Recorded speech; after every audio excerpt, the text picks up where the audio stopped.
नाही आणि नेताजी पालकर हे स्वतः सैन्य घेऊन त्या सिद्धी जोहरच्या छावणीत लढायला गेले. पण त्या नेताजी पालकरांकडे सैन्य मात्र कमी होतं. ते सैन्य कमी असल्यामुळे नेताजी पालकरांना हार पत्करावी लागली. पण सिद्धी जोहरने मात्र वेढा तुटू दिला नाही. आता बघता बघता 1 महिना झाला, 2 महिने झाले, 3 महिने झाले, 4 महिने झाले आणि पावसाळा सुरू झाला. आता कुठेतरी वाटू लागलं की वेढा हा सुटेल फुटेल सुटेल. कारण त्या सह्याद्रीच्या दऱ्याखोऱ्यात वेळा बनून राहणं एवढं सोपं नाहीये. पावसाची एक एक सर अशी अंगठ्यासारखी कोसळली जाते. पण सिद्धी जोहर मात्र चिवट सरतात. त्याने आपल्या सैनिकांसाठी पावसाळी छत्र उभं केलं. पण वेढा कुठेही सुटू दिला नाही, फुटू दिला नाही, तुटू दिला नाही, खंडू दिला नाही. आता महाराजांनाच काहीतरी करणं भाग होतं.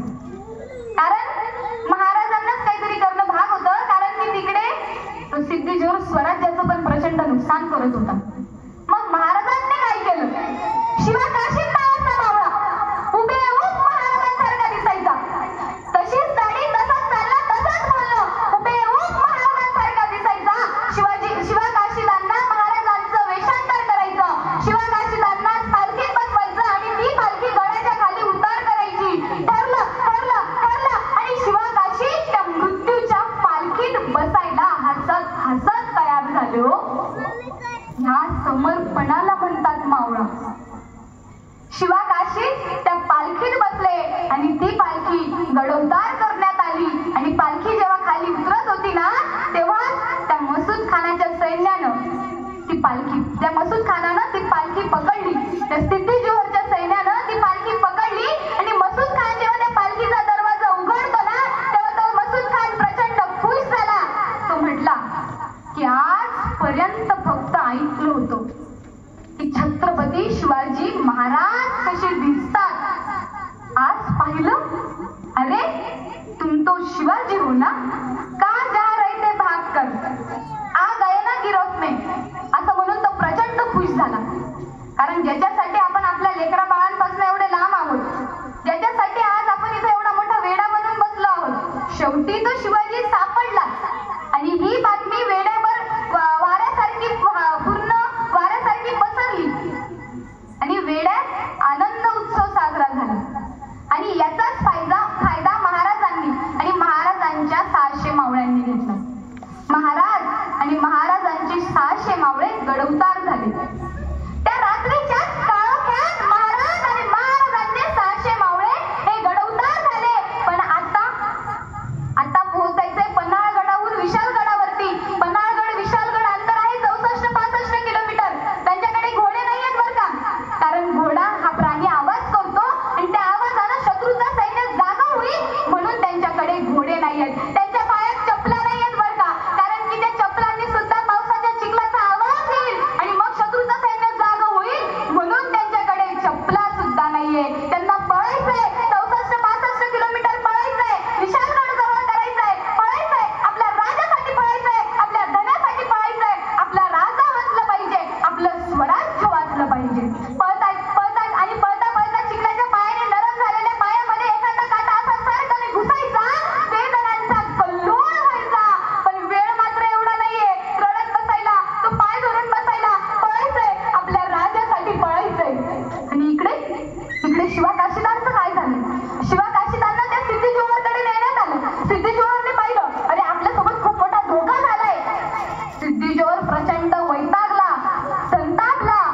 त्या वैतागलेल्या संतापलेल्या सिद्धी जोहरने तलवार काढली आणि त्या शिवा काशीदांच्या पोटात घातली. हो, त्या रक्ताच्या थारोळ्यात असलेले शिवा काशीद जे म्हणून गेले ना, त्याला म्हणतात मावळा. अरे जन्माला जरी शिवा काशीद म्हणून जन्माला आलो असलो तरी मरताना मात्र छत्रपती शिवाजी महाराज म्हणून मरतोय. हे भाग्य काय थोडं आहे का? या भाग्यासाठी मी एक वेळेस काय तर 1000 वेळेस मरण पत्करेल. या बलिदानाला म्हणतात मावळा.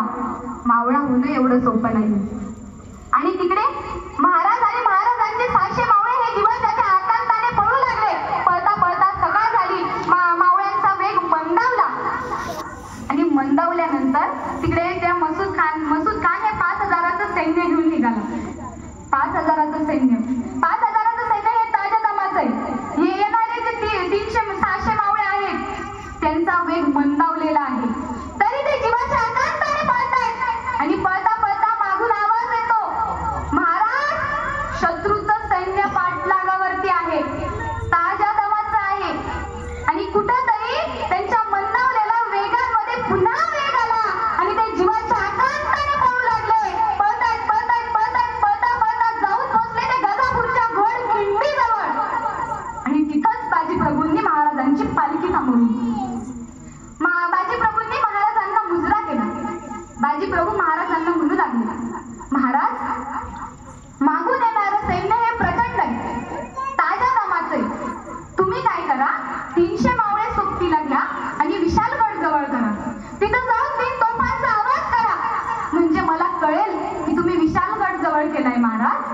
मी तुम्हाला प्रॉमिस देतो महाराज, प्रॉमिस दे करतो ना आपण साजरा, ते प्रॉमिस वचन देतो महाराज की जोपर्यंत 3 तोफांचा आवाज येत नाही ना तोपर्यंत एकालाही खिंड ओलांडू देणार नाही.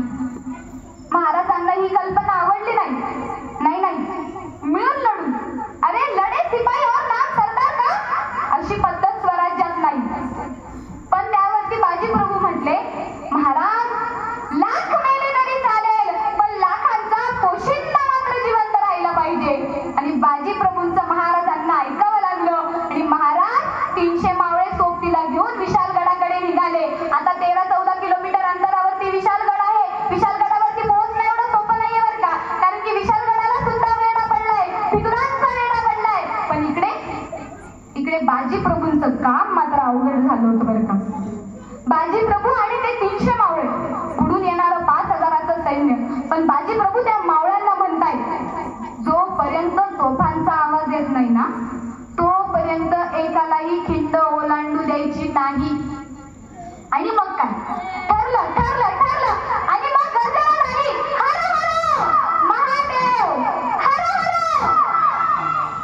गर्जना झाली, तलवारी काढल्या आणि तलवारींवर तलवारी उपसल्या. रक्त रक्त रक्त रक्त झालं. पूर्ण खिंड ही रक्ताने भरली, मृत्यूच्या ढिगाऱ्याने भरली. बघता बघता 1 तास झाला, 2 तास झाला, 3 तास झाला, पण एकालाही खिंड ओलांडता येत नाहीये. समोरचं सैन्य हे 5000चं आहे, पण तरी सुद्धा एकालाही खिंड ओलांडता येत नाहीये. अशा वेळेस मसूद खान वैतागला. मसूद खान म्हटला, अरे या बाजी सारखे अजून 3-4 मावळे जर सोबतीला असतील ना तर आपला बाप जरी आला ना तरी सुद्धा या शिवाजीच्या स्वराज्याला धक्का लावू शकत नाही बरं का. मग काय लढताय आणि त्या बाजी प्रभूंच्या दोन्ही हातांमध्ये तलवार दानपट्टा आणि त्या तलवार दानपट्ट्याने बाजी प्रभू सपासप वार करताय आणि बाजी प्रभूंच्या प्रत्येक वारात रक्त आणि रक्त निघतंय. बाजी प्रभू तरी म्हणतात काय, अरे कापल्या तरी नसा आमच्या, उधळण होईल भगव्या रक्ताची, फोडली जरी छाती आमची तरी दिसेल मूर्ती शिवछत्रपतींची, दिसेल मूर्ती शिवछत्रपतींची. बाजी प्रभू एकालाही खिंड ओलांडू देत नाही. अशा वेळेस त्या मसूद खानाने काय केलं, त्या वैतागलेल्या मसूद खानाने काय केलं, त्या नेम धरणाऱ्याजवळ गेला. त्याला म्हटला, नेम धर, जो एकालाही खिंड ओलांडू देत नाहीये ना त्याच्यावर नेम धर, ज्याच्या दोन्ही हातात दानपट्टा आहे ना त्याच्यावरती नेम धर. आणि मग काय ठरलं, नेम धरल्याने नेम धरला, गोळी चालली. त्या गोळीने बाजी प्रभूंच्या काळजात घर केलं आणि बाजी प्रभू तिथंच कोसळले.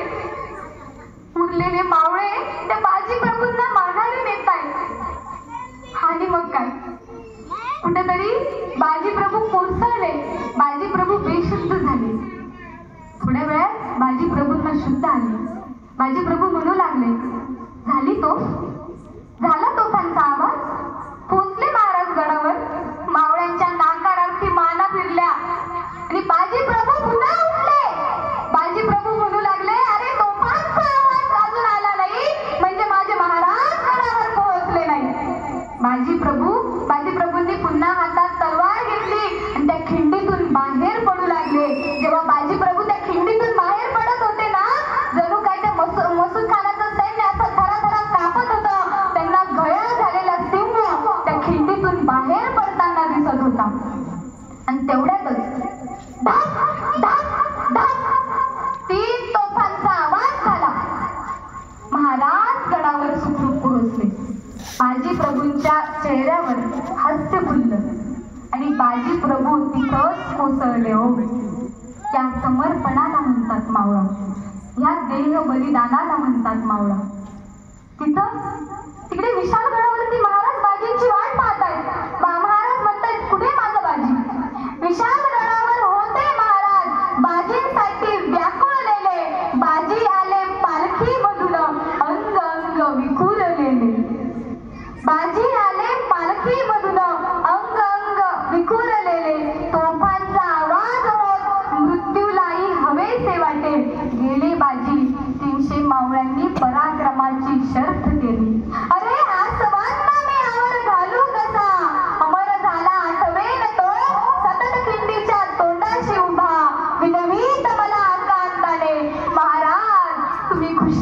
निघा, महाराज तुम्ही खुशाल निघा. या बाजी प्रभूंना, या शिवा काशीदांना, या बाजी प्रभूंच्या बलिदानाला, या शिवा काशीदांच्या समर्पणाला म्हणतात मावळा. ही समर्पणाची भावना आपण समजून घेतली पाहिजे, हे समर्पण आपण समजून घेतलं पाहिजे. मावळा होणं एवढं सोपं नाही बरं का. त्याग आणि समर्पण म्हणजे मावळा, हे समर्पण आज कुठेतरी आपण समजून घेतलं पाहिजे. आज गणपतीचे खूप मोठे मोठे मंडळ उभे राहतात. अगदी आपल्या संभाजीनगरमध्ये खूप मोठ्या प्रमाणात गणपती उत्सव साजरा केला जातो. आणि मग काय, आपण गावाखेड्याकडचे लोक एक गणपती दर्शनासाठी कुठे जातो, संभाजीनगरला गणपती पाहायला. पण ते गणपती पण आपण कसे पाहतो माहिती का, ज्या मंडळाचा देखावा कमी तिथं थांबायचंच नाही. ज्या मंडळाचा देखावा सुंदर, अप्रतिम, भारी तिथं आपण जायचं. बरोबर आहे की नाही. तिथं जाऊन फोटो अपलोड करायचा, स्टेटसला ठेवायचा, स्टोरीला ठेवायचा, लाईक येतात, भारी वाटतं. पण देव एकच आहे ना, तो देव आपण समजून घेतलं पाहिजे ना. म्हणजे माणसाचं ठीक आहे, पण आपण कुठेतरी देवामध्ये भेदभाव करतो. आज मावळा महाराजांसारखं कोणी कर्तृत्ववान होईल की नाही मला माहित नाही, पण आज महाराजांचे विचार आपण आपल्या तरुण पिढीपर्यंत दिले पाहिजे. आज पुरुष वर्गाबरोबर महिला वर्ग पण इथे जास्त प्रमाणात उपस्थित आहेत. आणि मी सुद्धा होणारी भावी जिजाऊ आहे तुमच्याप्रमाणे. आपल्याला ती एक जबाबदारी आहे, आपल्याला शुभा घडवायचं आहे.